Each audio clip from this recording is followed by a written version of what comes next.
আমি আমার সকল ভাইদেরকে বলছি, রাজনৈতিক পরিচয় আপন আপন জায়গায় থাকার পরে মুসলমানের মূল পরিচয় হচ্ছে আমি আল্লাহর নবীর একজন খাঁটি উম্মত। কিয়ামতের মাঠে হুজুরের হাতে হাউজে কাউসার পান করতে চাই। কিয়ামতের মাঠে আমি আমার নবীজির শাফাআত পেতে চাই। কিয়ামতের মাঠে আমার নবীজির সাথে আমি জান্নাতে যেতে চাই।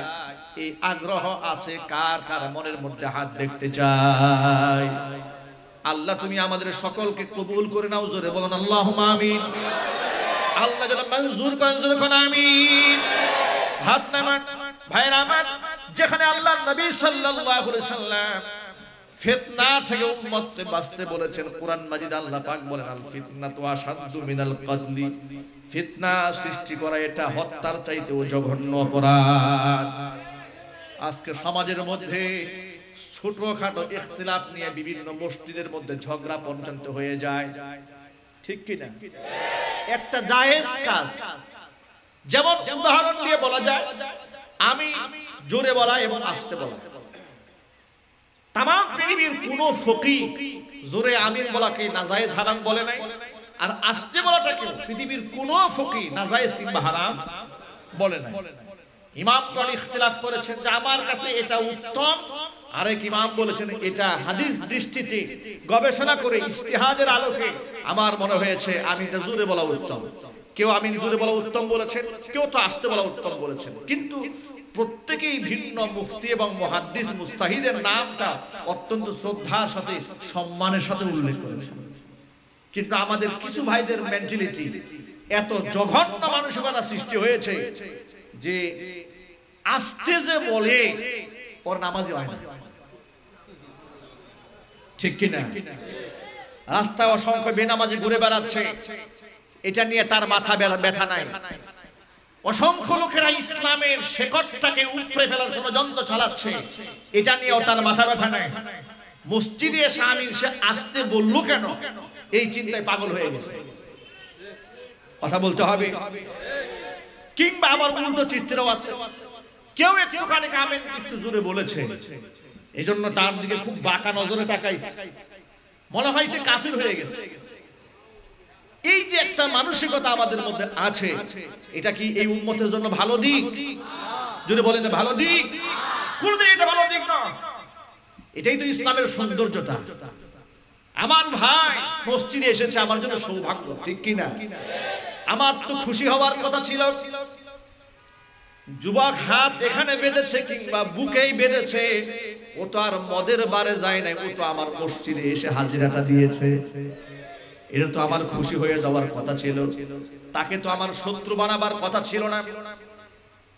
আমি তাকে ঘৃণা কেন করব? তাকে আমি আরো কাছে টানবো। যদি আমার কাছে এর থেকে উত্তম কোন আমল থাকে আমার ভাইকে আমি সেটাও শিখাইয়ে দেব, ঠিক কি না? আমি মোহাব্বত দিয়ে তাকে জয় করব। আল্লাহ নবী সাল্লাল্লাহু আলাইহি সাল্লাম দ্বীনের দাওয়াতের মেজাজ সাহাবীদেরকে শিখিয়ে দিয়েছেন কত সুন্দর করে।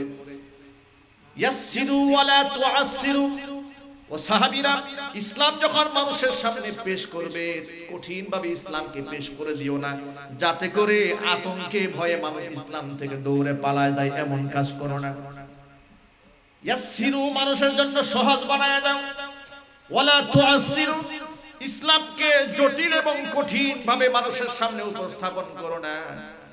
বাশিরু ওয়ালা তুনাফিরু, মানুষকে সুসংবাদ দিয়ে দিয়ে ডাকো, মানুষের মধ্যে ঘৃণা সৃষ্টি করে দূরে সরায় দিও না। আপনারা ভালো করে লক্ষ্য করবেন, দেখবেন আমাদের বাংলাদেশের আলেমদের এক ধরনের পোশাক, মিশরের আলেমদের আরেক ধরনের পোশাক, ঠিক কি না? ইন্দোনেশিয়ার মালয়েশিয়ার আলেমদের ভিন্ন রকম পোশাক, সৌদি আরবের আলেমদের ভিন্ন পোশাক। টুপির ধরন ইন্দোনেশিয়ার একরকম, সৌদি আরবের মানুষের আরেক রকম। এখন আপনারা বলেন শুধুমাত্র সৌদি আরব কিংবা বাংলাদেশের যারা নিচা টুপি পরলো কিংবা শুধু সফিদ পোশাকি পরলো তারাই বেহেশতে যাবে, আর ইন্দোনেশিয়া, মালয়েশিয়া, মিশরে যারা বসবাস করে সব দুজকে যাবে? কিন্তু কেন আমাদের মধ্যে এই মানসিকতা? কেন এগুলো দূর হয় না? ইসলামের মূল জায়গায় এক ঠাকুর, আমরা শাখা নিয়ে মারামারি করি আর কাফেররা আমাদের মূল কাটে। ঠিক না? আমরা গাছের ডালাকে নিয়ে লতা পাতা নিয়ে গবেষণা করি, আর কাফেররা মূল কাটা নিয়ে গবেষণা করে। সুযোগ পেয়েছে কেন? সুযোগ পেয়েছে আমরা নিজেরাই তো ডাল ভাঙি। ডাল ভাঙার জন্য তো আরেকজন লাগে না, ডাল ভাঙার জন্য আমার আপনার মতো দাড়িওয়ালা আরেকজন যথেষ্ট হয়ে যায়। আমাদের কাছে বিভিন্ন ইন্টেলিজেন্স ব্রাঞ্চ থেকে, গোয়েন্দা সংস্থা থেকে আমাদেরকে বলা হয়, হুজুর আপনারা আমাদেরকে দুশমন মনে করবেন না, এদেশের আলেমদের দুশমন তো আলেমরা। এক আলেমের নামে আরেকজন এসে এত বড় তালিকা দিয়ে যায় যে এই অবস্থা, এই সহিনা, এর মাথা খারাপ আছে, এই সমস্যা। এই বিভাজন তো আমরা করি না। আমরা কি বুঝি? আমরা কি বলা দলিল সঠিক না জল্লিন সঠিক আমরা কি করেছি? আমরা তো জানি না, কিন্তু আমাদেরকে বোঝানো হয়, আমরা বুঝতে বাধ্য হয়ে যাই, তখন এর মধ্যে বিভেদ সৃষ্টি হয়। আমি আমার সকল ভাইদেরকে বলছি, ভাইরা আজকে এই দেশ সহ গোটা পৃথিবীতে ইসলামের খুব ক্রান্তিকাল চলছে। পৃথিবীর প্রত্যেকটা দেশে মুসলমানরা মাজলুম। ভারতের কি অবস্থা মুসলমানদের আপনারা জানেন? ভারতের এক ভাই আমাকে হোয়াটসঅ্যাপে মেসেজ করলেন, হুজুর হিন্দুদের উপর নাকি বাংলাদেশে কোথায় কোন আক্রমণ হয়েছে। এই আক্রমণকে কেন্দ্র করে ত্রিপুরাতে অসংখ্য মসজিদ আগুন দিয়ে পুড়িয়ে দেওয়া হয়েছে, কোরআন শরীফ পুড়িয়ে দেওয়া হয়েছে, অসংখ্য ইমাম সাহেবের পেটের মধ্যে ছুরি ঢুকিয়ে দেওয়া হয়েছে। এগুলোই করা হচ্ছে। আজকে গোটা পৃথিবীতে আজকে আমরা মাজলুম। আমরা কথা বলতে পারি না, আমরা কথা বলতে চাই, এই কথা আমাদের বলতে হবে। সেদিন পারবো যেদিন আমাদের মধ্যে ভ্রাতৃত্ব মহব্বত সৃষ্টি হবে, ঠিক কিনা? বিভিন্ন সময় দেখা যায় একটা মাহফিলে একজনে আলেমকে ধমক দেয় তো মাহফিল বন্ধ হয়ে যায়। আমার প্রশ্ন হচ্ছে, হাজার হাজার ইমামদারের সামনে একটা মুনাফিক সাহস পাইল ধমক দিতে, কিন্তু প্রতিবাদ করার সাহস হইল না 1000 মানুষের। সবাই মনে করে আমি চুপ থাকলে আমি নিরাপদ, সবাই আপন জায়গায় নিরাপদ থাকতে চায়। আমি সকলকে স্মরণ করে দিতে চাই, বাঁচতে হলে সকল একত্রে বাঁচতে হবে, আর মরতে হলে একসাথেই মরতে হবে। রাজিয়া সরকার দোহার দেখতে চায়।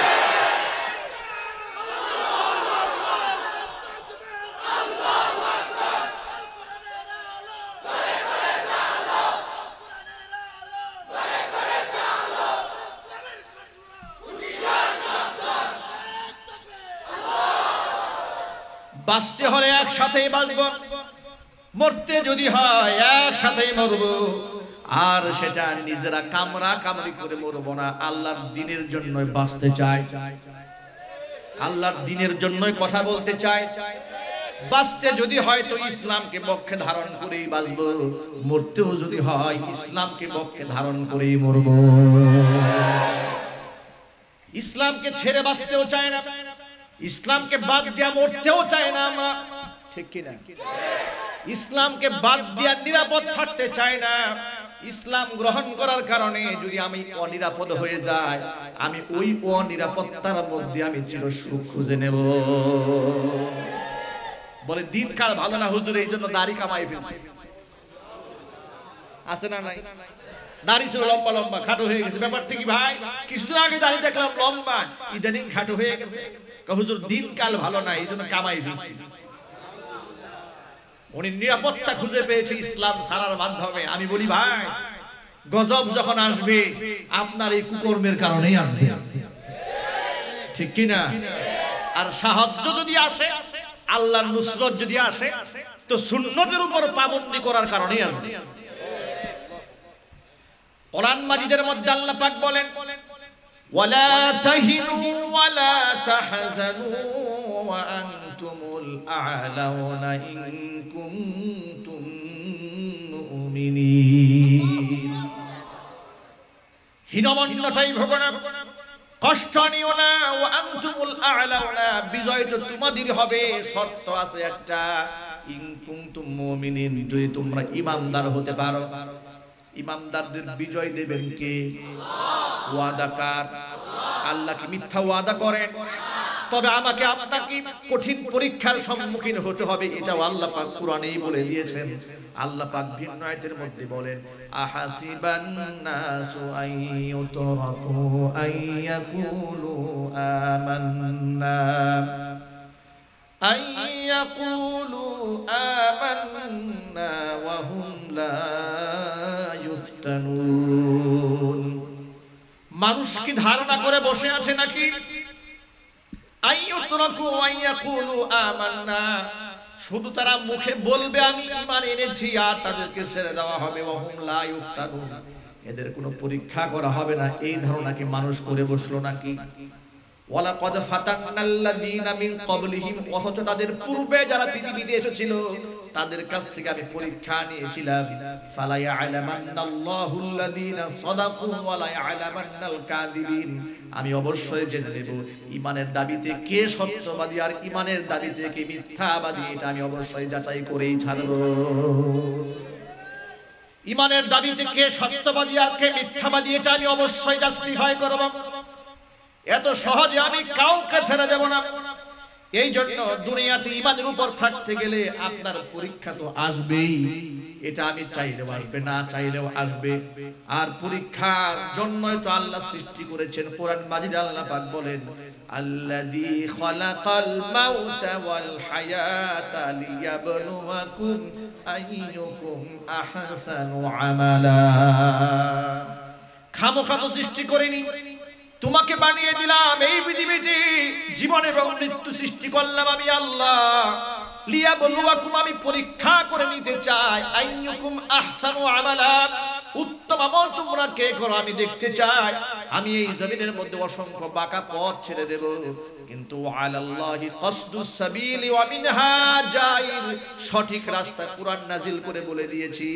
ইন্না হাদা সিরাতি মুস্তাকিমান ফাত্তাবিউহু এটা হচ্ছে সঠিক পথ সিরাতে মুস্তাকিম এই পথটাকে ফলো করো এখান থেকে রাস্তা শুরু করবে যেখানে রাস্তা শেষ হবে ওই ঠিকানার নাম হলো জান্নাত বাঁকা পথে চলো না ও আমার যুবকেরা আমার তরুণ ভাইরা পর্দার অন্তরালে মা বোনেরা তাহলে সিরাতে মুস্তাকিম নবীজি দেখিয়ে গিয়েছেন সাহাবায়ে کرام দেখিয়েছেন নবীজির আদর্শের কাতারটা জান্নাতি কাতার আমরা সকলেই জান্নাতে যেতে চাই হুজুরের হাউজে কাউসার পান করতে চাই নবীর শাফাআত পেতে চাই আপনারা ভাবতেও পারবেন না কিয়ামতের মাঠ কত ভয়াবহ হবে সেদিন কোন নবী কথা বলবে না সব পেরেশান হয়ে যাবে ইয়া নাফসি বলে চতুর্দিকে চিৎকার আওয়াজ উঠবে মানুষেরা হয়রান হয়ে যাবে উম্মতরা দৌড়ায় তাদের নবীর কাছে দ্বারস্থ হবে সমস্ত নবীগণ অপারগতা স্বীকার করবেন সর্বশেষ বিশ্ব নবী মুহাম্মদ সাল্লাল্লাহু আলাইহি সাল্লামের কাছে লোকেরা আসবে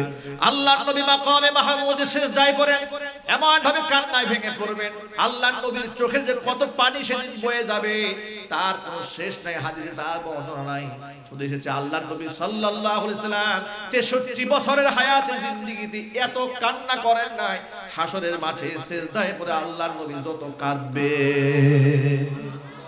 আল্লাহ সুবহানাহু ওয়া তাআলা ঘোষণা দিবেন নবীজি ইরফা রাসাক মাথা উঠান ওয়াসফা তুশাফা আপনি আজকে সুপারিশ করুন আপনার সুপারিশ মঞ্জুর করা হবে কিয়ামতের মাঠে আল্লাহ যাকে সুপারিশ করার পারমিশন দিবেন একমাত্র তিনিই সুপারিশ করতে পারবেন আল্লাহ যাকে সুপারিশ করার পারমিশন দেবে না আল্লাহ যাকে কথা বলার ক্ষমতা দেবে না কেউ কথা বলতে পারবে না আপনারা তো সকলেই জানেন মানদাল্লাযী ইয়াশফাউ ইনদাহু ইল্লা বিইذনি এমন কি আছে আল্লাহর পারমিশন ছাড়া সেদিন আল্লাহর সামনে কথা বলবে কোন দয়াল বাবা কোন কেবলা কাবা কোন মাজার বাবা কোন কেবলা কাবার সেদিন কোনো খবরই থাকবে না নবীগণ পর্যন্ত পেরেশান হয়ে যাবেন কেউ তো উম্মতের কথা বলবেনই না সব নবীরা ইয়া নাফসি বলে কান্নায় ভেঙে পড়বেন একমাত্র আমার আপনার হাবিব বিশ্বনবী মুহাম্মদ রাসূলুল্লাহ সাল্লাল্লাহু আলাইহি সাল্লামকে আল্লাহ পাক আশ্বস্ত করবেন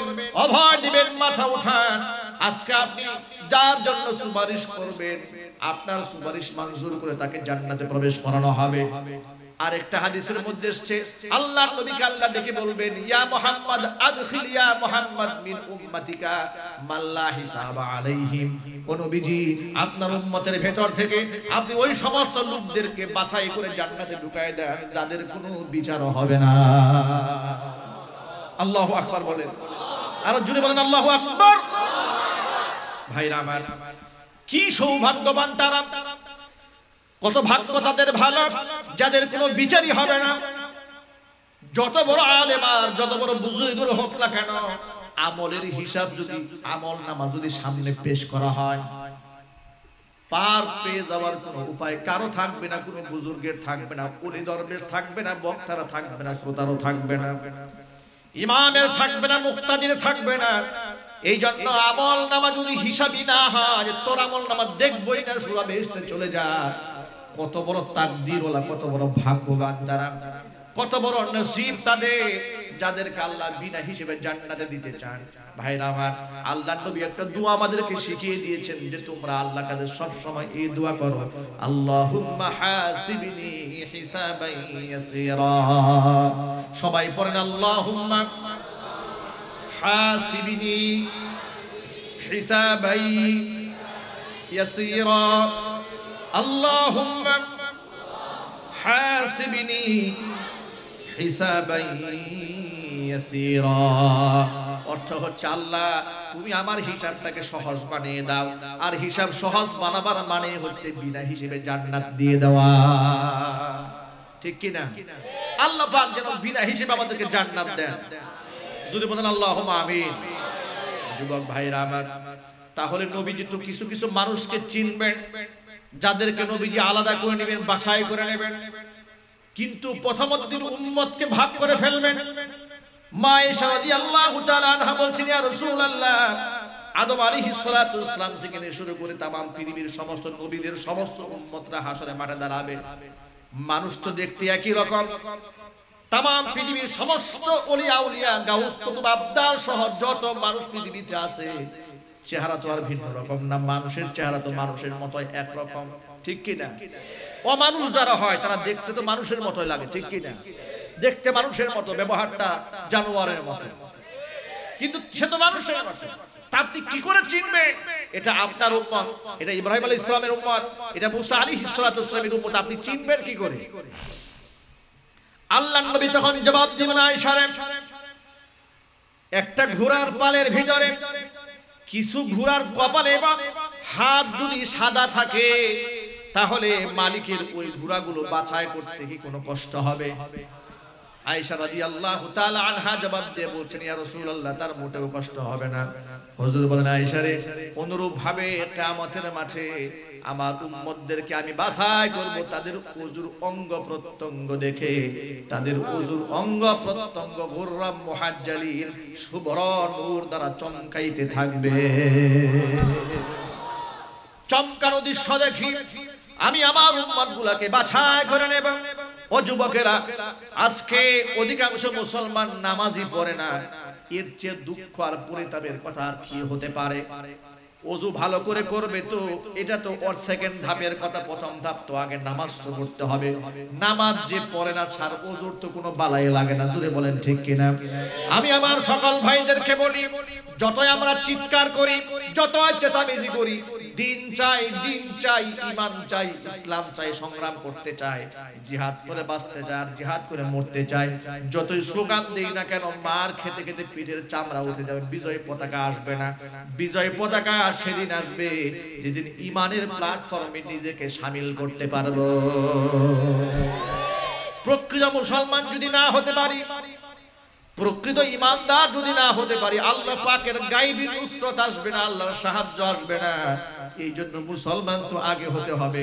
আল্লাহর নবী বলেন, ৭২ কাতারা জাহান্নামী, একটা কাতারা জান্নাতি। যেই জান্নাতি কাতার আমার কাতারে শামিল হবে, আমার আদর্শকে যারা মানবে।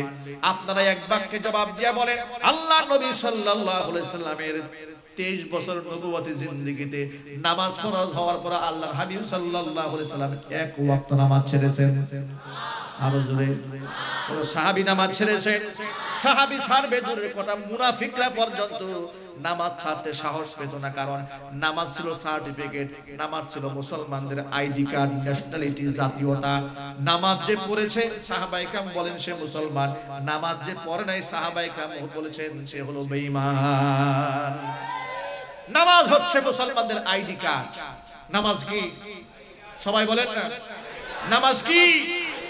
আইডি কার্ড, ন্যাশনালিটি, জাতীয়তা। যার নামাজ নাই, লা দীন লিমান লা সালাত আলা, যার নামাজ নাই তার দ্বীন নাই, তার ধর্ম নাই, তার ঈমান নাই। বলে অমুক নেতার চরিত্র ফুলের মতো পবিত্র, নামাজ পড়ে না এক ওয়াক্ত। ঠিক কি না? বল বহুত ভালো মানুষ, নামাজ পড়ে না, ফুলের মতো পবিত্র। আমি তখন বলি ফুলের মতো পবিত্র কথা ঠিক, কিন্তু আগে বুঝতে হবে এই ফুলটা কি গোলাপ ফুল নাকি ধুতরা ফুল। ঠিক কি না? ধুতরা ফুলের কাছে গিয়ে দেখো চুলকাতে চুলকাতে চামড়া উঠে যাবে। তুমি যার কথা বলেছো সে যদি বেনামাজি হয় সে ফুল, তবে গোলাপ ফুল না, সে হচ্ছে ধুতরা ফুল। ঠিক কিনা ভাই আমার? আমি সকল ভাইদেরকে বলছি নামাজ হচ্ছে মুসলমানদের আইডি কার্ড। নামাজ জাতীয়তা, নামাজ আছে, আমার আইডি কার্ড আছে, আমি একজন মুসলমান। এজন্য মুসলমানদের কাতারে যদি শামিল হতে না পারি তাহলে কোন লজ্জায় কোন শরমে কিয়ামতের মাঠে হুজুরের সামনে দাঁড়াবে, হে রাসূল একটুখানি হাউজে কাউসার দেন পান করি। শরম তো হওয়া উচিত, লজ্জা তো হওয়া উচিত। কথা বলেন ঠিক কিনা? রাসূলকে মহব্বত করে মুখের দাড়ি রাখতে পারি না, রাসূলকে ভালোবেসে আল্লাহর ভয়ে 5 ওয়াক্ত নামাজই পড়তে পারলাম না, কিন্তু 16 আনা দাবি করে বসে আছি, কিয়ামতের ময়দানে পীর সাহেব এক ধাক্কা দিয়ে বেশি ঢুকাই দিবে।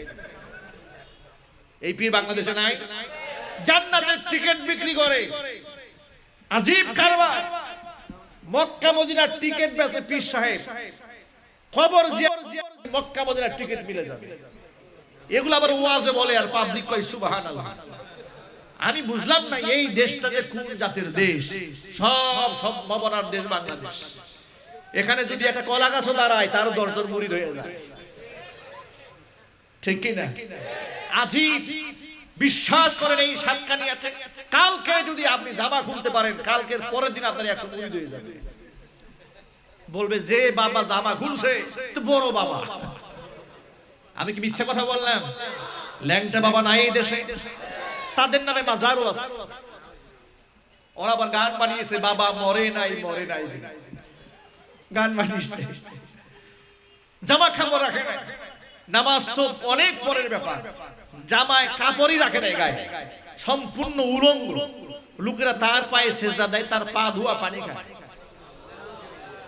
মানুষের বিবেকে শয়তানে পেশাব না করলে এই কাজ করতে পারে? যদি বলে চাওয়ার যদি প্রয়োজন হয়, আপনি ওই লোকের কাছে কেন চেয়েছেন যে নিজের প্রয়োজন আজও পূরণ করতে পারে না?